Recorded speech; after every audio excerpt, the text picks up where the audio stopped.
Assalamualaikum warahmatullahi wabarakatuh. Bismillahirrahmanirrahim. Ketika Rasulullah wafat, itu separuh sahabat hampir mayoritas, ya Rasulullah kita semua ingin kita dulu yang meninggal karena engkau begitu penting. Maka jangan meninggal dulu, kita yang meninggal. Kalau kita yang meninggal itu gak apa-apa, tapi kalau engkau penting, jangan meninggal. Tapi ada saja sahabat, tidak seperti itu. Saya suka Rasulullah meninggal dulu. Alasannya masuk akal. Biar Allah menyaksikan saya kama usaddikuhu hayyan usaddikuhu maitan. Allah biar menyaksikan saya iman kepada Nabi ketika masih hidup. Dan saya buktikan setelah mati pun, setelah meninggal pun, setelah wafat pun, iman. Jadi ternyata baisnya itu supaya orang tahu bahwa iman kita kepada Nabi itu iman yang super. Jika ketika beliau sugeng ya kita iman, setelah wafat juga kita iman. Kai usaddikuhu maitan kama usaddikuhu hayyan. Supaya saya mentasdikkan beliau setelah meninggal sebagaimana kita mentasdikkan beliau saat masih hidup. Dan ternyata Allah ridho dengan perkataan sahabat itu. Kenapa Allah ridho? Karena menjadi pelajaran bagi orang-orang yang ditakdir gak menangi Rasulullah SAW. Tetap mereka ini. Jangan kayak setan. Setan itu kurang ajar betul kalau iblis itu. Masyhur itu. Iblis itu nangis-nangis neng Nabi Musa. Iblis itu takutnya sama Allah itu luar biasa. Sampean kalah. Iblis itu setiap ketemu malaikat karena dia ngerti alam gaib, mesti apa itu? Kama sali syaitani id qala lil insani kfur falamma kafara qala inni bari'um minka inni akhafu wa rabbal alamin. Jadi setan iblis itu paling sering bilang inni akhafu wa rabbal alamin karena iblis itu tahu surga, tahu neraka, tahu kekuasaannya Allah. Jadi takutnya sama Allah luar biasa. Makanya setiap dia mengajarkan kekafiran, setelah orang itu kafir gimana? Inni bari'um minka inni akhafu wa rabbal alamin. Saking takutnya sama Allah, suatu saat iblis ini datangi Nabi Musa. Karena tahu Nabi Musa itu kalimullah. Orang yang bisa komunikasi langsung dengan Allah. Ya Musa ya kalim Allah, saya ini makhluk. Saya takutnya sama Allah luar biasa. Tolong rayukan Allah supaya nerima tobat saya. Karena dirayu terus lama-lama Nabi Musa bilang, oke, tak rayukan Allah. Sama Allah. Karena Musa kekasihnya, ya Allah iblis punya ingin tobat. Tolong dikasih hak tobat. Kata Allah, oke. Dia bisa tobat. Asal mau sujud di makamnya Nabi Adam. Karena kesalahannya dia gak mau sujud sama Nabi. Semenang Nabi Musa karena ada cara untuk iblis menjadi tobat. Dikasih tahu sama Nabi Musa. Alhamdulillah kamu diterima tobatnya. Syaratnya apa? Sujud ke kuburannya Nabi Adam. Wah iblis ya tahu aslinya terus. Asjuduhu maitan wa qatla asjuduhu hayyan. Zaman urip aku ora gelem, mbok wis mati. Oh dasar setan itu. Zaman urip aku ora gelem wis mati mbok kon sujud. Kumat maksudnya terus ya sudah terus sampai sekarang akhirnya. Kalau sekarang tidak mungkin lagi karena nggak ada Nabi Musa. Jadi ijtihadnya sahabat melihat wafatnya Rasulullah itu beda-beda dan ternyata semuanya diridhoni Allah. Karena ternyata yang suka Nabi wafat dulu adalah ingin supaya umat Islam tetap mencintai beliau. Iman sama beliau, tasdik sama beliau, sebagaimana tasdik zaman sugeng. Makanya kita harus mencintai guru-guru kita. Uhibbuhu maitan kama uhibbuhu hayyan. Saya sampai sekarang itu ya merasa Mbah Mun itu tidak meninggal. Saya masih merasa kalau bapak saya tidak meninggal karena kita mencintai beliau-beliau ketika hidup dan ketika wafat itu sama. Karena beliau-beliau sama kita juga seperti itu. Rasulullah itu ketika mendekati wafat, ya bahasa halusnya intaqala ila rafiqil a'la. Itu Nabi kalau ngedikan tuh rileks sekali. Hayati khairun lakum wa wafati khairun lakum. Cung aku nak uripku ya apik. Engko nak aku wis kapundhut ya apik. Fa amma hayati fali asunna lakum as-sunan. Sebagian riwayat fa innakum tuhadditsuna anni wa uhadditsu ankum. Kalau saya masih hidup, saya bisa mengajarkan kamu sunnah. Mengajarkan kamu tradisi-tradisi yang benar. Dan ketika aku mati, ketika aku sudah wafat, maka saya jejer Allah, kata Nabi. Saya berdampingan dengan Allah, maksudnya dekat Allah. Tentu bila kaifin walan hisab. Terus sudah fa'inna amalakum, amal-amal kamu diperlihatkan ke saya. Berhubung saya sudah dekat Allah, kalau amal kamu baik, saya muji Allah. Kalau amal kamu buruk, saya langsung mintakan ampun kepada Allah. Jadi Nabi rileks sekali. Artinya saya hidup bagus karena bisa ngajarkan kamu as-sunan wa syara'i'. Kalau saya wafat karena saya dekat Allah, kalau kamu baik saya muji Allah, kalau kamu buruk saya mintakan ampun kepada. Guru-guru kita juga seperti itu. Justru setelah wafat beliau-beliau punya kesempatan dekat sama Allah, dekat sama Al-Malail A'la sehingga mendoakan apa? Nah terus kata Sayyid Muhammad, wala taqulu lima yuqtalu fi sabilillahi amwat. Kamu jangan pernah berkeyakinan atau berpendapat atau berkomentar kalau orang-orang yang mati fi sabilillah adalah berstatus apa? Mati, amwat. Kalah. Terus kata Sayyid Muhammad, hadza li amatis syuhada. Ketentuan ini bagi umumnya syuhada. Artinya gini, umumnya syuhada saja tidak berstatus amwat. Apalagi hadza Rasulullah, sayyidul syuhada, sayyidul anbiya, sayyidul mursalin. Tentu tidak pernah berstatus amwat.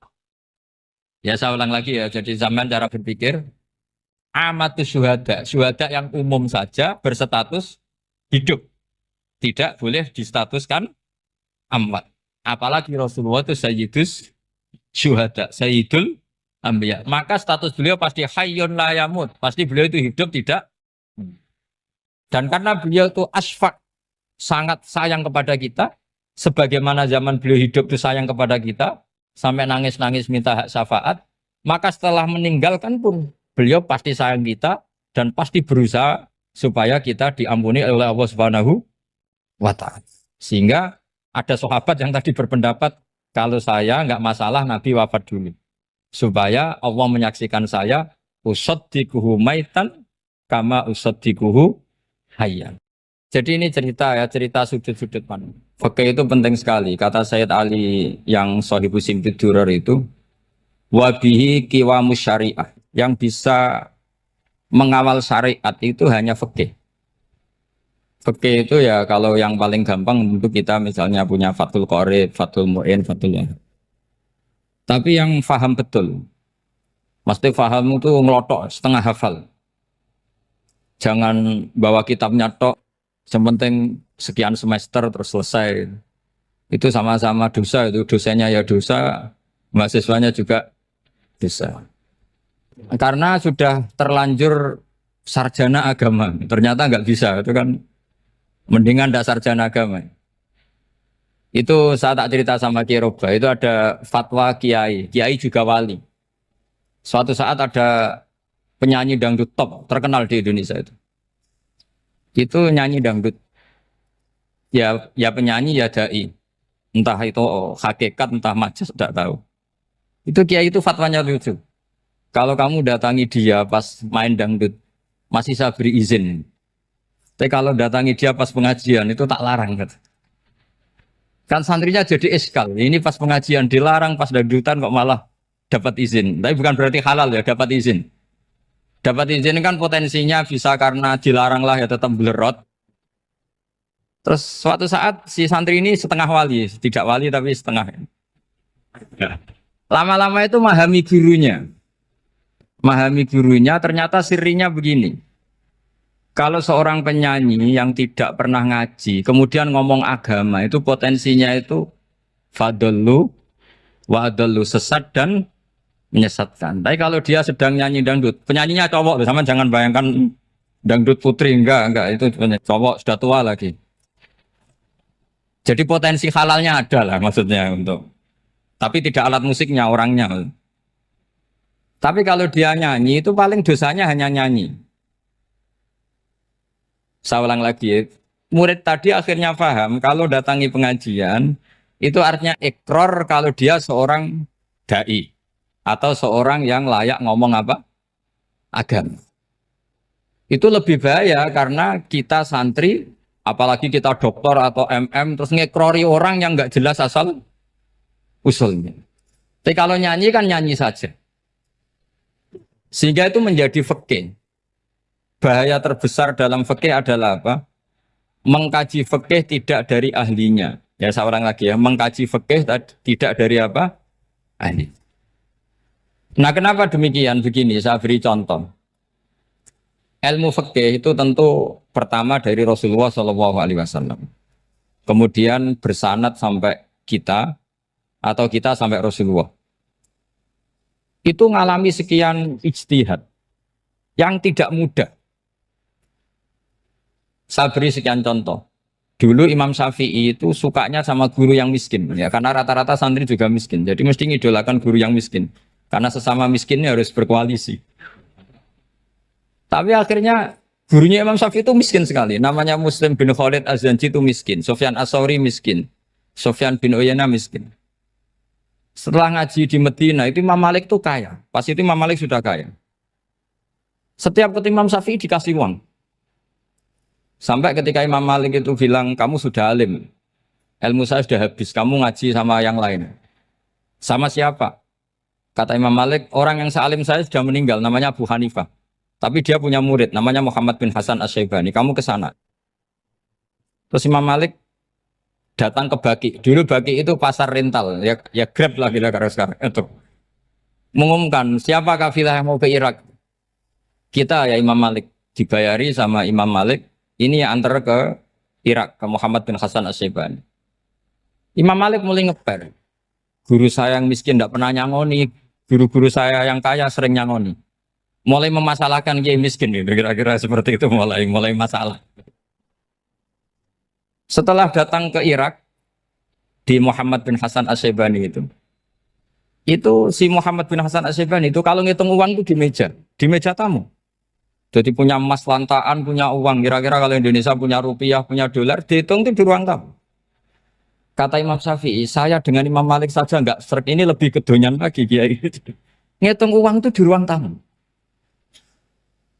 Terus akhirnya si Muhammad bin Hasan Asy-Syaibani ini ahlul usul, dia pakar usul. Kamu heran sama saya? Iya, kiai kok kedonyan. Dia ngomong gitu. Tapi kata Muhammad bin Hasan Asy-Syaibani, kalau kiai tidak boleh kaya, itu tak kayak wong fasik. Ben gue demenan, gue mabuk. Oh jangan, nanti dipakai maksiat. Tengjenengan mawon kersane digetoat. Berarti kiai oleh sugih, pun angsal-angsal. Semenjak itu jadi satu fikih bagi Imam Syafi'i. Ternyata kalau mengharamkan kiai sugih, berarti membolehkan yang fasik sugih. Kalau yang fasik sugih bisa dipakai i'anah alal maksiat. Semenjak itu mindset pikiran Imam Syafi'i rubah.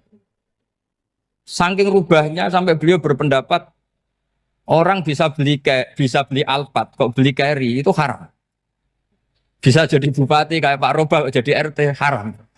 Pokoknya gitu. Bisa keren Kak Gus Bak, kok jadi orang pendengar haram. Pokoknya haram terus. Karena dalil beliau al-Islam ya'lu wala yula alaih. Coba sampean ridho misalnya jadi orang Gresik dipimpin orang yang enggak sholat, ridho enggak? Enggak. Atau sholat tapi enggak bisa ngaji, ridho enggak? Ketika yang bisa ngaji berpotensi jadi buba, terus keterusan. Karena Imam Syafi'i keterusan, ya umatnya keterusan. Akhirnya orang-orang Syafi'i itu politikus rata-rata. Ya, makanya sama jangan kaget sama Baruba. Kakak saya wakil bupati ini. Putranya Mbah Mun ada yang wakil apa? Gubernur. Dulu Gus Wahid ya menteri agama. Itu asal usul dari perubahan fikih, mindset, cara berpikir Imam Syafi'i. Jadi dulu itu fikih ditemukan itu jelimet, ada perdebatan. Itu tidak hanya pada level ulama, pada level Nabi pun ada perdebatan. Jadi jangan kira Nabi itu tidak debat, ya debat. Nabi itu asal seangkatan itu mesti debat, termasuk debat dengan malaikat. Jadi kalau perlu ya debat sama apa? Karena malaikat itu kan lugu itu gak iso mikir. Karena kalau malaikat iso mikir bisa jadi rektor. Nanti kasihan Pak Salam ini. Malaikat gak boleh jadi rektor. Malaikat Israel itu nggak tahu etika. Jadi beliau ketika mau membunuh, mencabut nyawanya Ibrahim datang, ya Ibrahim saya ini disuruh nyabut nyawa kamu. Kata Ibrahim, wah kamu itu pasti salah. Kamu tahu saya siapa? Saya ini Khalilur Rahman, kekasih Allah. Masa kekasih membunuh yang dikasih? Ini nggak benar, logika itu nggak benar. Pasti kamu salah. Karena Israel itu tidak bisa debat. Ketika ditanya, hal ra'aita khalilan yumitu khalilah, masa kekasih membunuh yang kasih. Saya ini Khalilur Rahman. Masa Allah mencintai saya kemudian membunuh saya, itu logika agak bener. Enggak, keliru, kamu itu keliru. Israel akhirnya terbang lagi. Ya Allah, katanya logika saya ini salah. Karena masa kekasih membunuh yang dikasih. Karena Israel nggak pernah sekolah, nggak pernah sekolah. Nggak bisa dia jawab. Akhirnya diajarin Allah. Dah kamu bilang gini ke Ibrahim. Hal ra'aita khalilan yakrahu ayyalqa khalila. Masa kekasih tidak siap ketemu yang dikasih. Dibalik logikanya. Akhirnya datang lagi ke Israel. Kata Allah begini, masa jenengan kekasihnya tidak siap ketemu yang kau kasih. Oh ya ya oke, mati gak apa-apa. Jadi ilmu itu ngalamin perdebatan. Jadi saya datang murni karena Kiai Mas Buhin, bukan karena MC. Itu dosa besar kalau saya datang karena MC. Karena saya punya kewajiban yang lebih besar. Jadi yang bisa mengalahkan adalah a'dzama minhu, yang super besar kira-kira. Karena jelas ada riwayat inna min abaril birri silatar rojuli ahla wuddi abi. Ya, inna min abaril birri silatar rojul ahla wuddi abi. Di antara kebaikan yang sangat baik adalah seseorang menyambung teman bapaknya. Padahal sampean kan nggak mungkin teman bapak saya. Teman saya aja nggak mungkin, nggak level apalagi bapak saya kan. Jadi malah mohal itu. Saya berkali-kali cerita di mana-mana cerita. Fikih itu harus dievaluasi. Karena ini masalah furu'iyah. Saya berkali-kali cerita di mana-mana cerita. Hukum berteman orang fasik gimana? Pasti orang jawab haram karena takut ketularan orang fasik. Tapi kalau dibalik, hukumnya bina orang fasik gimana? Ya baik, umatnya Nabi. Bisa bina kalau berteman. Kamu bisa bina orang fasik tanpa berteman? Gak bisa. Jadi kalau dibalik, hukum berteman orang fasik gimana? Haram. Hukumnya bina orang fasik? Baik. Bisa bina kalau berteman. Berarti berteman orang fasik? Ya terus nanti pada level lapangan sih gampang. Kalau yang soleh membina yang fasik dan yang fasik ketularan yang soleh, maka ternyata kalau yang soleh ketularan fasik ya berarti ternyata buruk. Tapi kan hukum masa nunggu kenyataan kan jadi nggak hukum. Di mana-mana hukum itu kan ada asumsi karena ini masalah ijtihad. Nah itu yang dilakukan para ulama kita. Jadi sampean harus mengkaji fikih secara detail karena tidak hanya kita yang khilaf. Nabi-nabi juga khilaf dalam menentukan dakwah ilallah. Wali-wali kita kayak Abdul Hasan Asyadili sama Sayyid Abdul Al-Haddad itu juga. Imam Ghazali ya khilaf. Imam Suyuti itu kalau ketemu Al-Qastolani itu saling tidak nanya, saking nggak cocoknya. Masyhur itu. Jadi ulama orang cocok. Bedanya nak saiki perkara partai. Kalau orang dulu enggak. Karena pakai asumsi. Pakai asumsi karena memang susah. Ndak misalnya memang tak bedai, tak beri yang di ndak misalnya ada orang rukuk kemudian kentut. Itu sholatnya batal apa enggak? Enggak, jawab saja. Enggak, orang sholat kemudian pas rukuk kentut atau kelihatan auratnya, sholatnya batal apa enggak? Batal. Itu keliru nih sampean, itu salah dosennya mesti itu. Pertanyaannya gini, yang dikatakan sholat itu kan aqwalun wa af'alun muftatahatun bitakbir muftatamatun bitaslim. Lalu ketika sampai rukuk apa sudah namanya sholat sehingga kamu katakan batal? Namanya sholat aja belum kok sudah kamu katakan batal gitu.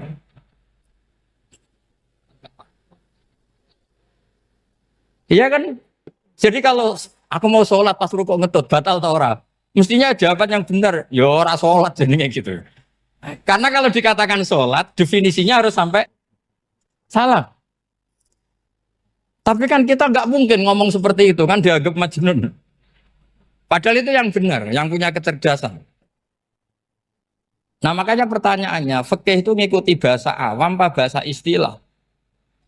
Kalau ngikuti bahasa awam ya kayak tadi, sholat kok pas rukuk kentut maka batal. Sebenarnya yang batal itu sholatnya apa rukuknya? Nah makanya terjadi perdebatan. Kalau yang pakar-pakar usuli itu salah istilah itu nggak mau. Saya ulang lagi, kalau pakar-pakar usuli itu salah istilah itu nggak mau. Terus misalnya tak beri contoh lagi. Kalau imam itu sudah salam pertama, Salam pertama itu yang rukun kan salam pertama. Berarti setelah salam pertama imam sudah keluar dari sholat apa belum? Yakin? Ya sudah. Sekarang sama tak bedain. Lalu makmum itu kesunatan langsung berdiri apa nunggu imam salam kedua? Enggak, jawab satu. Nunggu salam kedua kan? Nah, itu kriminalnya sampai Anda seperti itu. Kriminalnya begini. Berarti Anda bergantung sama orang yang sudah tidak sholat. Kata kamu setelah salam pertama dia sudah tidak sholat. Berarti kamu menginstruksikan makmum berhubungan dengan orang yang sudah tidak sholat. Karena sudah keluar dari sholat ketika salam pertama. Kalau kamu di debat gitu gimana jawabnya? Pusing kan? Berarti robtul makmum bisolatiman sing wis laisa fi sholatin. Berarti menggantungkan sholat sama orang yang sebetulnya sudah tidak sholat. Ada yang jawab, sebagian ulama fikih tetap disunatkan menunggu salam kedua. Karena salam kedua itu masih paket meskipun tidak rukun. Dia paketnya selesai. Tapi selalu pertanyaannya gini, lalu setelah salam pertama itu imam masih sholat enggak? Sudah sama berani dijawab toh? Nah ini pentingnya bodoh, gak mikir sebenarnya. Jadi makanya bodoh itu barokah karena gak mikir. Jadi soalnya Rabbana ma khalaqta hadza apa? Batila. Sing bodoh ya barokah, sing pinter ya barokah. Sera barokah maksiat. Serana barokah plus. Jadi ilmu itu harus mengalami satu gesekan karena logika itu bisa dibalik. Nah karena ilmu itu mengalami satu gesekan, satu logika yang bisa kayak iya kayak enggak. Sehingga jargon di dunia ijtihad itu begini. Ra'yuna shawabun yahtamilul khata' wa ra'yuka khata'un yahtamilus shawab. Pendapat saya benar tapi mungkin salah. Tapi pendapat kamu taruhannya salah dulu tapi yang mungkin benar. Jadi mustahid kalau kata mustahid itu lucu. Ngomongnya itu ra'yuna shawabun yahtamilul khata'. Pendapat saya tarifnya benar dulu tapi yang mungkin salah. Kalau pendapat kamu salah tapi ya mungkin benar atau mungkin bisa salah ya tidak tahu pokoknya mungkin benar. Nah kenapa demikian? Begini, di luar masalah tauhid, saya ulang lagi di luar masalah tauhid, itu tentu ada masalah-masalah yang sifatnya ijtihadiyah. Ya saya ulang lagi, yang sifatnya apa? Ijtihadiyah. Dan ijtihadiyah ini nggak pernah selesai karena muqtadul hal, konteks kesejarahan maupun konteks kesempatan itu tidak sama. Dulu kiai-kiai itu ngaramkan dasi, ngaramkan celana karena yang celananan yang dasinan itu penjajah. Sehingga mantas sabah biqaumin bahwa minhu. Tapi lama-lama kiai-kiai itu ya pakai dasi, pakai celana. Ya karena dianggap sudah tidak mantas sabah biqaumin bahwa minhu. Ini ngalami pergeseran. Semua istihad itu ngalami pergeseran. Lalu pertanyaannya begini, lalu istihad apa Gus yang permanen? Yang permanen ya istihad dengan alat apa? Istihad. Saya beri contoh misalnya begini. Nabi Musa itu yang ngalami istihad. Kata beliau karena kangen Allah, itu ingin melihat Allah karena kangen. Rabbi arini angzur ilai. Qala lan tarani walakin ingzur ilal jabal. Ya sudah namanya orang kangen ya ingin melihat. Ya sudah gitu aja. Sehingga ahli ilmu kalam itu berdebat. Kalau kata ahli sunnah, karena Nabi Musa minta ingin melihat Allah, berarti melihat Allah itu jaiz, mungkin. Karena Nabi nggak boleh bodoh meminta sesuatu yang mau hal. Maka antipatinya ahli sunnah terhadap pendapat Mu'tazilah itu antipati. Karena menurut pendapat Mu'tazilah, Allah itu qadim, Allah itu laisa kamislihi syai'un, sehingga nggak bisa dilihat. Pertanyaannya adalah berarti Nabi Musa meminta sesuatu yang mau hal. Itu bodoh sekali sampai nggak tahu mana mau hal, mana apa? Jaiz. Makanya kata Imam Ghazali, masa Nabi Musa yang Nabi nggak tahu kalau melihat Allah itu mau hal. Sampai minta berarti nganggap itu jaiz atau boleh. Itu cara pandang orang-orang ahli sunnah apa? Wal jannah. Tapi tetap saja sebagian ulama itu ya balelo. Yang kayak Mu'tazilah itu ya balik loh cara berpikir pokoknya itu karena kangen bukan karena mungkin atau tidak mungkin. Jadi nggak mungkinnya tetap tidak mungkin. Terus mereka dalil la tudrikul absar wa huwa yudrikul absar. Nah, sudut pandang ini akan terus. Ada seorang wali ditanya, kalau kamu di surga ingin melihat Allah apa enggak? Jawabnya enggak. Kenapa ya? Kasihan Allah. Terus kenapa ya? Unazzihu dzalikal jamala an nadhari misli. Saya tidak ridho Allah yang hebat, yang keren, kemudian sing delok di rumah aku wong resik. Koyok gak ngergani pangeran. Sebenarnya sing delok Allah ben golongane Nabi Muhammad, Nabi Ibrahim, kowe ora usah ngilangi keren. Maksudnya itu. Jadi ada ulama itu jadi wali kalau sholat itu karena di soft belakang. Tapi jangan ditiru. Itu kan nggak lazim ya. Lazimnya kan afdhalus sufuf as-saful awal. Ketika ditanya, kenapa kamu kalau sholat di belakang? Cek GR koyok wani suwan pangeran gak ngarep. Aku sungkan dadi kok gulit. Kalau sampean kan karena males bukan karena sungkan. Jadi itu artinya rasa ya. Makanya nggak bisa, nggak ada ijtihad itu tidak mungkin karena perasaannya orang itu beda-beda. Itu Sayyid Abdul Al-Haddad itu kalau ngendikan masyhur. Man da'a li dzalimin bil baqa faqad ahabba yusawwah fi ardi. Orang yang mendoakan orang fasik masih hidup, gak mati-mati, itu berarti suka kalau Allah dimaksiati di buminya. Wong fasik kelakuannya rak maksiat, nak mbok dongakno mari. Itu berarti kamu ingin Allah didurakani terus menerus karena si fasik masih hidup. Tapi kalau Abu Hasan As-Sadili cara ngendikan gini, kalimatnya persis. Man ahabba alla yusawwahu fi ardi faqad ahabba alla tadhara maghfiratuh. Orang yang ingin dunia ini steril gak ada maksiat, maka sama saja berkeinginan tidak melihat luasnya maghfirahnya Allah. Sama-sama wali besar. Tapi cara pandang hubungannya dengan Allah seperti itu. Jadi mau tidak mau, ijtihad itu mau tidak mau. Makanya tidak usah dipertentangkan misalnya cara berpakaian, cara apa. Yang penting sesuai aturan Islam ya sudah. Karena ini urusan rasa. Urusan apa? Rasa. Itu Syekh Hasan Basri itu sering jagongan sama Robiah Hadawiyah. Itu secara fikih salah. Tapi pas itu ulama fikih ditanya, kenapa Anda tidak komentar terhadap dua wali besar yang sering ketemu? Andai kan semua santri seperti itu akan saya halalkan, karena nggak mungkin punya nafsu. Sehingga fikih dulu memang masih asli. Kamu lihat di takrib misalnya, lelaki melihat perempuan itu nggak boleh kecuali sekian alasan. Termasuk boleh itu li taklim karena mengajar atau lil muamalah. Lah ini yang mulai masalah. Ada warung kopi, penjaganya cantik.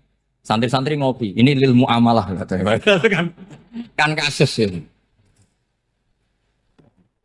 Mau disalahkan tuh ada takbirnya. Mau dibenarkan ini jelas fasik kan, jelas fasik. Jelas fasik. Maksudnya sudah fasik sebelum itu ditambah itu, jadi fasiknya permanen. Nah pertanyaannya adalah, kalau kamu ngajar mbak-mbak, kemudian hafal yang cantik yang enggak, itu taklim li nazar apa nazar li taklim? Itu taklim apa modus? Makanya kalau ngopi cari bakul yang cantik, itu muamalah untuk nazar apa nazar untuk muamalah? Loh kalau saya ngopi dengan kiroba pasti halal. Karena begini, berjalan saja, bareng capek, nggak tahu itu warungnya siapa, terus berhenti ngopi. Kebetulan bakulnya cantik. Nah itu mungkin halal, karena kan saya tidak milih-milih. Ingin ngopi kebetulan bakulnya cantik. Kalau kamu kan nggak apal daftarnya. Wah itu mesti haram itu, mesti haram itu. Karena berarti kan kamu menjadikan ngopi ini modus. Gue jagani nak takok pangeran. Lo kok nazar? Muamalah Gusti, muamalah. Itu mesti modus. Maka fikih itu harus dikawal oleh tasawuf. Kalau enggak, semua hukum fikih bisa diakalin. Makanya Imam Bukhari punya satu bab namanya Kitabul Khiyab. Bab mengkhilaf fikih. Beliau itu antinya sama Abu Hanifah itu luar biasa. Enggak ada ulama dibenci Imam Bukhari kayak Abu Hanifah. Masyhur itu. Untungnya beliau enggak menangi Abu Hanifah.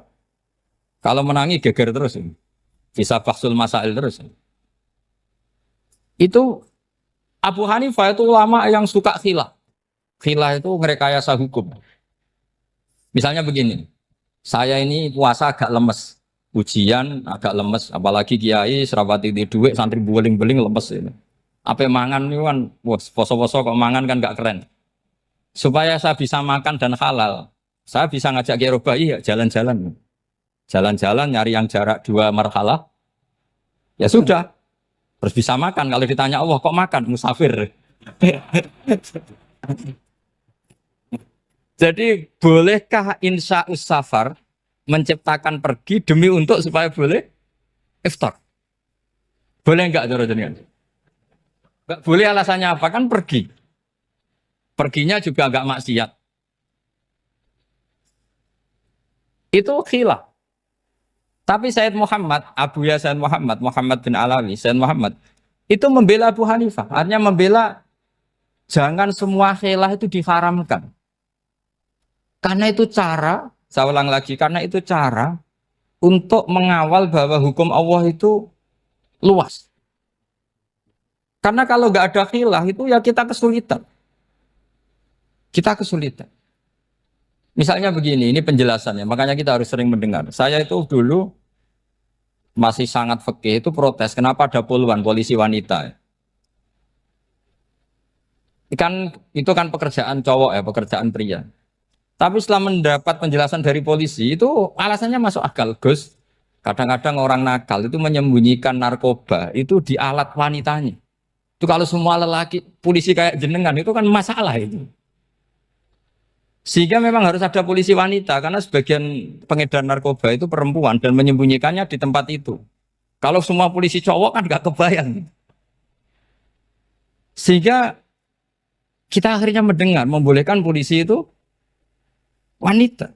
Ada wilayah yang harus wanita. Begitu juga ada pertanyaan, kenapa sih dokter kandungan itu cowok? Saya punya banyak santri yang muhibin saya itu dokter kandungan. Tak tanya, kamu itu kok cowok kok jadi dokter kandungan, kan pekerjaannya seperti itu. Dia jawabnya lucu. Dari 10 yang tes jadi dokter kandungan, itu yang cewek itu lulus 2. Yang cowok lulus semua. Karena ketika cewek dites melihat ketuban pecah darah itu langsung pingsan. Sehingga yang secara psikologi dablek itu kan memang lelaki.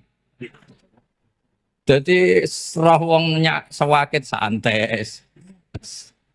Kadang nggak lahir-lahir dinteni nang jopo rokokan santai. Itu kalau cewek yang jadi dokter kandungan itu nunggu jam 11, jam 4 sudah pingsan. Nah ini cerita, bukan berarti saya menghalalkan, enggak. Kita harus mendengar, saya ulang lagi, kita harus apa? Dan itu setelah mendengar itu nanti jadi disiplin ilmu, yaitu namanya fikih. Karena ilmu fikih itu sebetulnya gampang. Sampean kalau ngaji i'anah, itu kelihatan fikih itu gampang karena ada logika yang terbangun. Misalnya begini, orang kalau tawaf itu disuruh agak jauh dari Ka'bah. Jangan sampai nginjak sadarwan. Karena sadarwan itu pondasi itu ikut Ka'bah. Kenapa begitu? Ya jenenge ra muteri Ka'bah, ide-ide Ka'bah. Jadi sebenarnya sederhana logikanya. Sing jenenge muter itu di luar itu kita muter. Nah kalau nginjak pondasinya namanya gak muteri Ka'bah tapi ida-ida Ka'bah. Ya jadi sederhana sebetulnya ya masuk akal. Jadi fikih itu tidak ada yang iskal, sebetulnya masuk akal. Tapi karena kita nekuni itu tidak serius, maka terus jadi paradok. Saya beri contoh lagi, ini sebagai penghormatan saya sama Kiai Mas Bukin, karena ini sudah namanya fakih. Kalau ada ayam jago ditabrak truk, terus kejet-kejet, adekan dibiarkan pun mesti mati. Karena gerakannya sudah harokatul masbuh.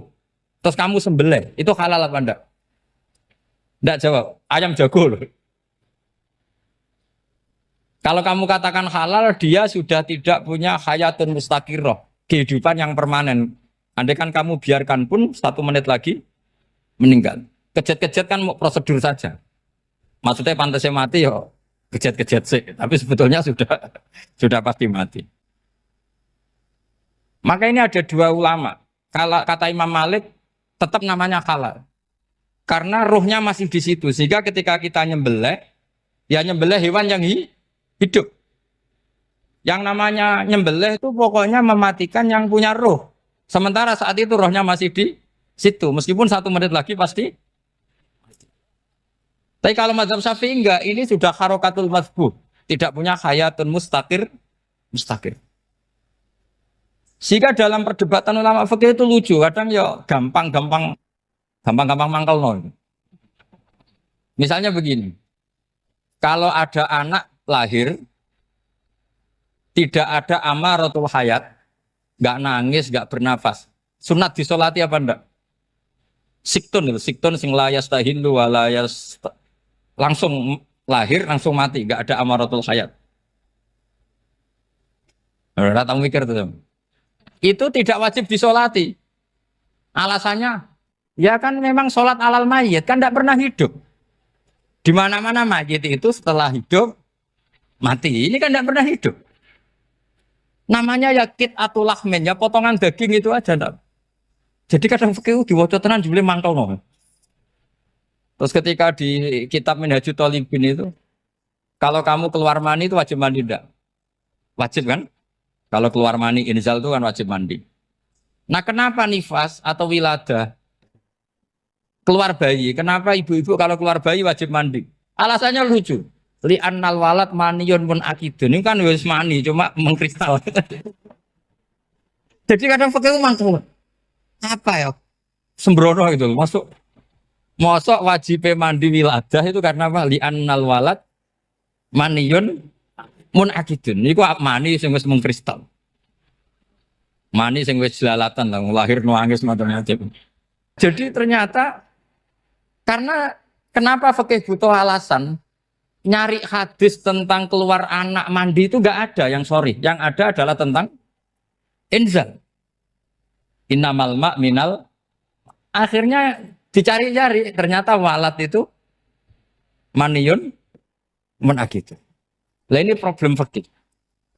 Sampean harus siap dengan pelajaran seperti ini. Meskipun sampean mungkin wong priayi, tapi ini ilmu. Ya, saya ulang lagi, ini ilmu. Sehingga ulama itu mau tidak mau harus mau mendengar. Karena logika yang terbangun itu nunggu kalau mendengar kayak tadi. Nabi malaikat Israel baru sadar, masa kekasih bunuh yang dikasih. Masuk akal juga Israel. Kalau sama sampean sih nggak nerima tetap selonang-selonang ini masalah Ibrahim Khalilur Rahman. Sehingga kita di alasan fikih itu harus kita dengar. Saya dulu itu, saya sampai sekarang itu sama kalau bayi lahir masih sudah berbentuk bayi, saya sendiri berpendapat sebaiknya disolatin. Kalau sudah berbentuk bayi, meskipun tidak nangis, tidak ada amaratul hayat. Kan yang digugurkan itu wajibnya, bukan masalah boleh dan tidak. Itu banyaklah perdebatan ulama di bab itu. Saya beri contoh lagi perdebatan ulama. Ini contoh-contoh fikih karena ini khusus penghormatan status fakih tadi. Itu kalau ada orang mati jenazah itu. Jenazah itu kalau sholat, itu kan umumnya jenazah di depan, kita nyolati di belakang. Itu yang mengatakan begitu ya tidak punya alasan, ya taunya mulai dulu begitu, di mana-mana nyolati jenazah, jenazahnya di depan. Tapi di kitab Mahalli jelas diterangkan, kata kaul sani tidak wajib. Alasannya lucu, fa innal janazah laisat bi imamin. Jenazah itu tidak imam, kenapa harus di depan? Kan kacau kan? Lu coba alasannya di depan apa? Dia ada imam kok. Nah barokahnya fikih itu, sehingga kita melihat di Arab Saudi sekarang, itu jenazah kan di belakang. Tapi kita tetap nyolati apa? Mayit. Kalau di Arab Saudi musim haji, itu jenazahnya di kamar mayit, tapi kita nyolati. Itu satu-satunya takbir ya tadi, fa innal janazah laisat bimanzilatil imam. Tapi jangan praktekkan, nanti dia kepaliran sesat. Saya hanya cerita ilmu, jangan dipraktekkan. Kalau dipraktekkan masih jadi aliran sesat. Mono jenazah ning mburi mame kok ngarep aliran sesat. Sebetulnya bukan sesat tuh. Uji coba fikih. Ya karena tadi fa innal janazah laisat bimanzilatil. Bukti lagi kalau sampean sholat ghaib. Sholat ghaib itu misalnya mayitnya di Surabaya, boleh enggak sholat ghaib di sini? Terus jenazahnya di belakang kamu apa depan kamu? Nah ini kan fikih itu pokoknya gitu. Makanya standar furu'iyah itu susah. Karena perdebatannya itu mirip-mirip. Kayak iya, kayak tidak, kayak.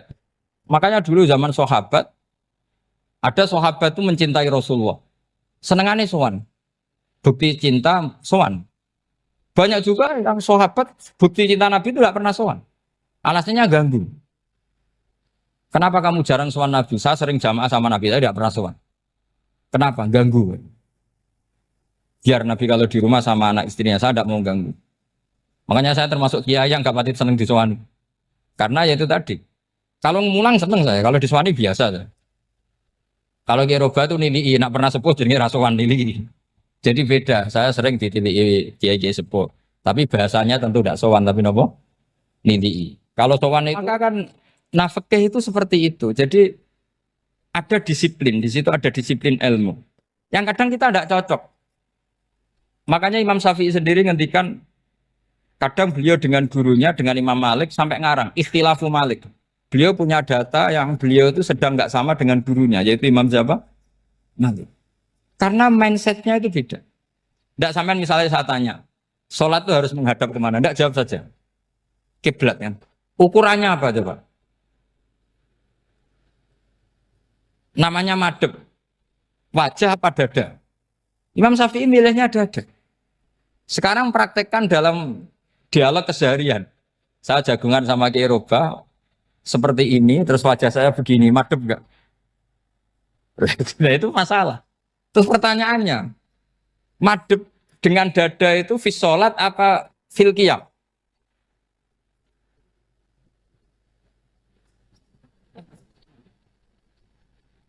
Loh enggak, kalau fis sholat pas sujud dada kamu madep mana coba? Kamu enggak pernah mikir kan? Ya madep pakai dada itu kan kalau berdiri, kalau rukuk sama sujud.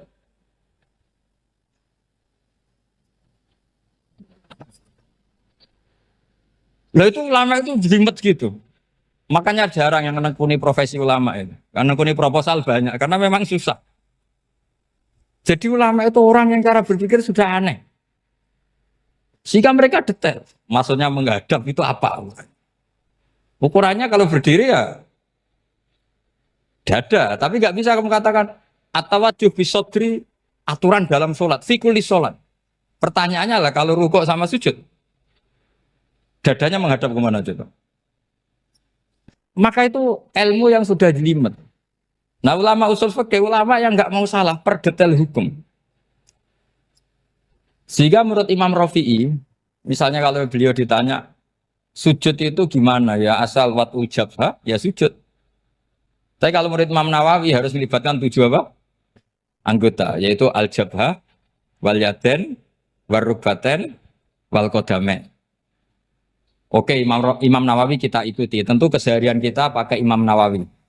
Yaitu berdasar hadis umir tu an asjuda ala sab'ati yumin al-jabha, wal yaden, warubaten, wal kodamen. Berarti berapa?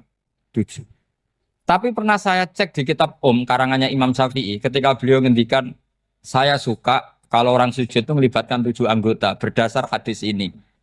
Tapi kata beliau wayah tami itu dan bisa saja sujud yang watul jabhah itu sudah cukup. Kata Imam Syafi'i, limada karena Nabi ketika sujud itu hanya ngendikan begini, sajadalaka wajhi wa sam'i wa basori. Gak ada di hadis wayadi, warubati, wakodami.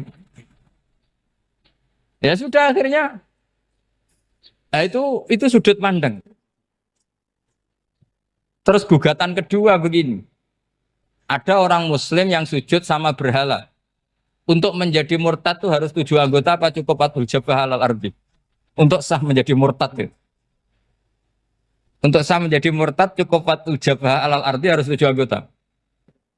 Untuk keabsahan murtadnya itu. Tidak jawab. Makanya ini tugas dosen-dosen ini meminterkan ini. Karena namanya sudah faqih. Faqih itu ahli faqih yang detail namanya faqih.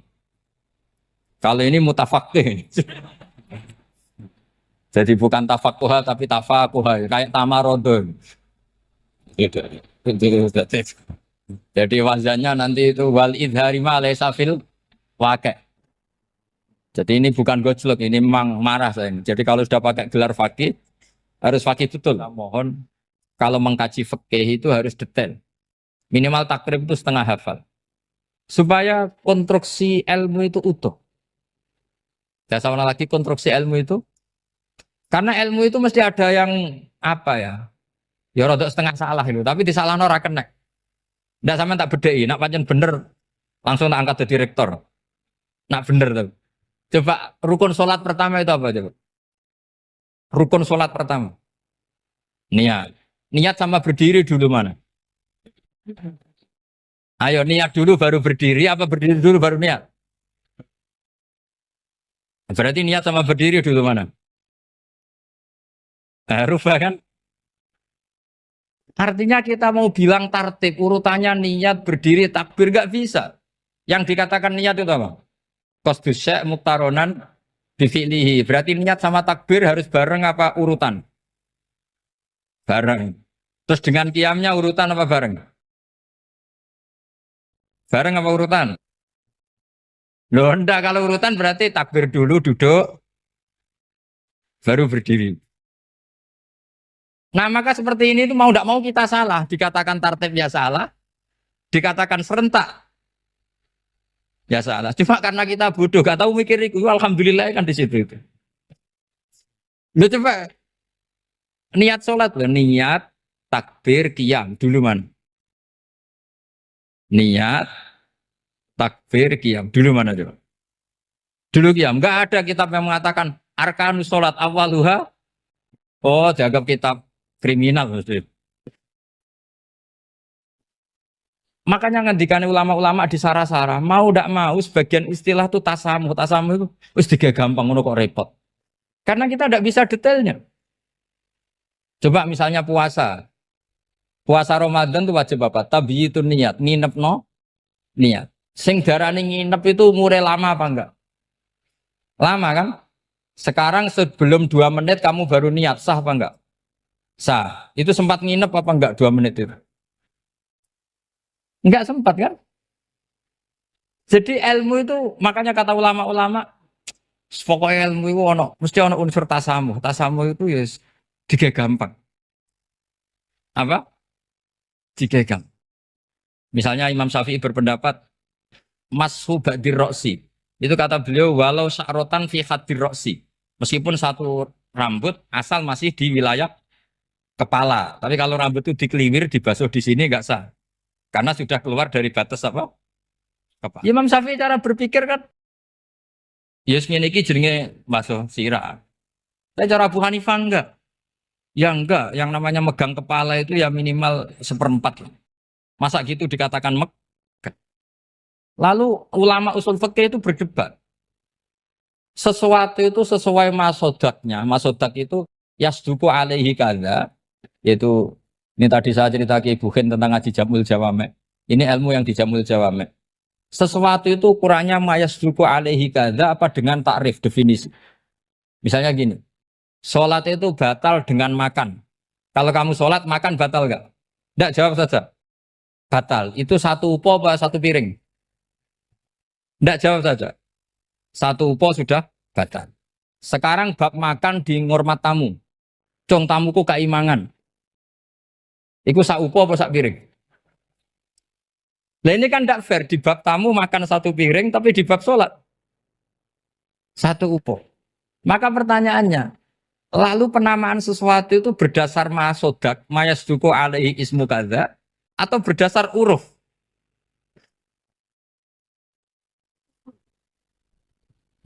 Ukurannya apa coba? Maka terus jadi perdebatan. Nah ini di sini ini pentingnya ulama karena ya sekarang saya bedai sekarang. Cengkeh itu wangi apa enggak? Kategorinya cengkeh. Wangi kan? Kalau orang bikin kue tar pasti pakai apa? Cengkeh. Pakai wedang ronde supaya manis. Apa wangi dikasih apa? Cengkeh. Nah itu saya berkali-kali cerita. Pernah mau dipikirkan orang Islam juga boleh rokok karena dianggap pakai apa? Mewangi karena ada apa cengkeh. Tapi terus didebat, kalau gitu berarti orang Jumatan sunat rokok. Karena Jumatan disunatkan pakai pewangi. Wah itu kan, wah akhirnya tuh, wah iya repot ya kan.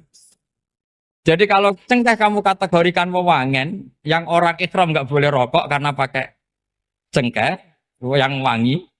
Konsekuensinya orang Jumatan sunat rokok karena berarti di masjid pakai apa? Pewangi. Kan sesat semua ya, jadi itu ilmu. Makanya selain fikih mateng, itu ada ilmu yang namanya usul fikih. Usul fikih itu yang neliti itu. Mayas duku alaihi kada. Jadi yus ngono iku darani ngono. Saurang lagi. Ngono iku wis darani ngono. Ora perlu roh detail. Ya, saya ulang lagi. Wis ora perlu roh detail. Makanya Abu Hanifah itu misalnya basuh wajah. Wis anggar kecelok ngene iki basuh wajah. Nek Imam Syafi'i kan detail. Mimba ini mana bitis syari sampai ila somahe uzunehi ila zakon. Terus mana bitis syari Imam Syafi'i nambah apa? Ghaliban. Kenapa ditambahi ghaliban? Karena kalau orang budak mana bitis syarinya di sini. Jadi itu fikih. Jadi fikih itu jelimet. Padahal kita ini nggak pernah berpikir secerdas Imam Syafi'i, tapi akhirnya ya mikir juga. Agak ditambahi ghaliban, mana bitis syarinya orang budak kan? Sini. Terus sekarang perdebatannya, orang budak basuh Mastur Roksi di sini sah enggak? Karena tadi itu wajah apa kepala gitu. Kan jadi bingung gitu. Ya makanya ini mukadimah saya supaya sampean apa lebih disiplin belajar apa?